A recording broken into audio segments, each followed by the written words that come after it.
so he carried on, and he walking through through the countryside. And in those days, if a Tudong monk would put up his glot near a village, often in the evening, village people would come out to maybe to offer some tobacco, or to some betel nut for him to chew, or some little gift, and ask to listen to the Dhamma.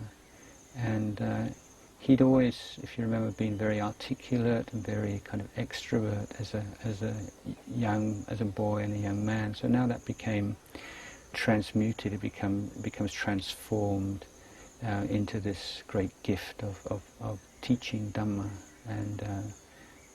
And it seems that this was a period where the Dhamma was just starting to flow out of him and becoming really inspiring for people to listen to him.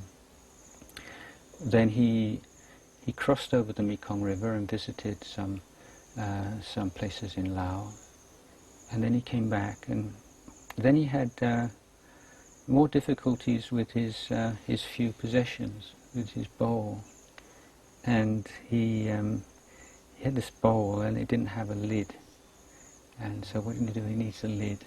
You know, it's not like these days where you can just go to the monastery storeroom and give me a lid, please. So he thought, what can I do? And then he remembered some like weaving that he'd done and seen done when he was a boy.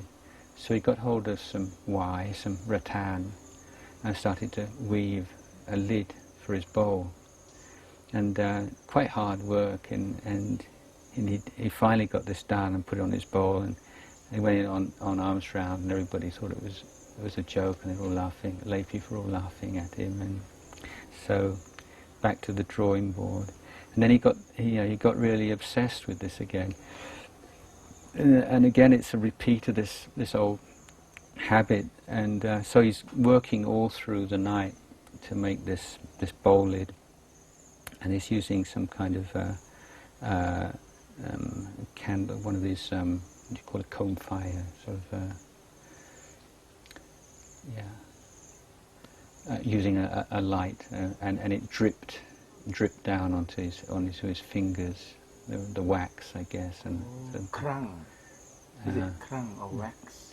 Yeah, it doesn't really matter, but he got all the wax and burnt his hand, and that just made him stop and say, look, what am I doing? You know, it's not such a big deal. I have to be working this day and night, and just stop. And then he put it down, and he went off to walk meditation. And after a while, his mind's going back to this thing about the way to do it properly, and got to get it finished. And so went back and got into it again. And finally, just before dawn, totally exhausted, and I'll just sit in meditation before alms round, first thing in the morning. And he got a bit drowsy, and he had this vision of the Buddha. And the Buddha came and gave him a talk and told him off, admonished him.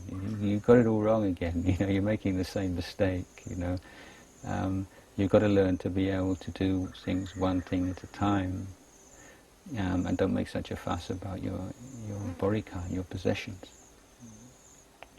So he said after that was just so shocking to him and so memorable that he made this real effort. It was this, if when he's sewing, when he's working, he's just going to do it for a certain period of time, then stop, and then meditate. And so when he's working, and when he's meditating, and just being able to do one thing at a time, and just to let go of everything else.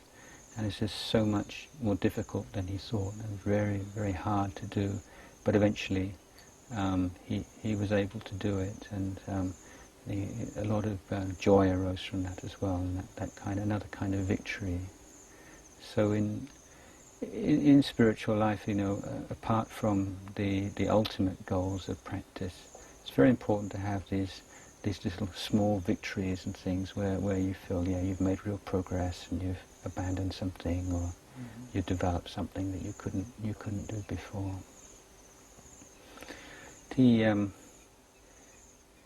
Around this time he was by himself again, and he was in a very wild, lonely place. And he got very ill. He had a very serious fever. And he was lying there all alone in the jungle, and he thought he was going to die. And then he started to worry, because monks, we have these little identity books called Baisuti. And he thought, suppose I was to die here and some hunter was to come across my body or my skeleton and find my identity book, and then were to send the news back home, and my mum was to know that I died all alone in the jungle, she would suffer so much. So I thought, I'll burn up my booklet so that nobody would know who I am. So he was just about to do this, and then suddenly he heard the sound from these barking deer. You know the barking deer, yeah.